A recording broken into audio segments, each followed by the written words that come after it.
गहरी रात का सन्नाटा था। चंद्रमा के चारों ओर काले बादल मंडरा रहे थे। एक विशाल यज्ञ वेदी के चारों ओर तांत्रिकों की एक टोली खड़ी थी।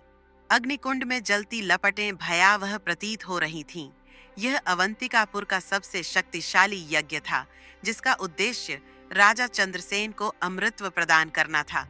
राजा चंद्रसेन सिंहासन पर बैठे थे। उनकी आंखों में विजय की चमक थी। तांत्रिक अश्वत्थ, जो इस अनुष्ठान का संचालन कर रहा था, राजा के सामने खड़ा हुआ और गूढ़ मंत्रों का जाप करने लगा। महाराज, यह यज्ञ आपको कालातीत बना देगा, अश्वत्थ ने कहा, किंतु इसकी एक शर्त है। एक निर्दोष आत्मा का बलिदान आवश्यक होगा। राजा ने अपनी बेटी वैदेही की ओर देखा।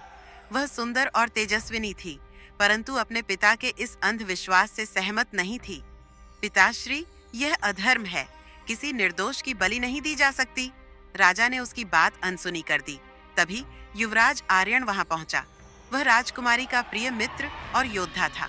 उसने देखा कि यज्ञ की अग्नि अत्यधिक प्रज्वलित हो रही थी और वातावरण में कुछ अशुभ संकेत थे। यह यज्ञ अशुभ लग रहा है, आर्यन ने कहा।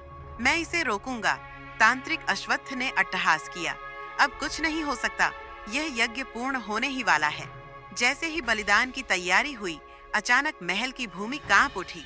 आसमान में बिजली चमकी और एक गहरी आवाज गूंजी, जो समय के विरुद्ध जाएगा वह श्रापित होगा।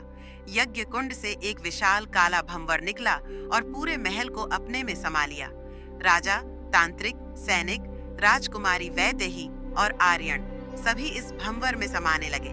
महल के पत्थर बिखरने लगे और अंधकार ने पूरे राज्य को निगल लिया। राज्य अदृश्य हो गया, इतिहास से मिट गया। परंतु उसकी कहानी समाप्त नहीं हुई थी। यह सिर्फ शुरुआत थी।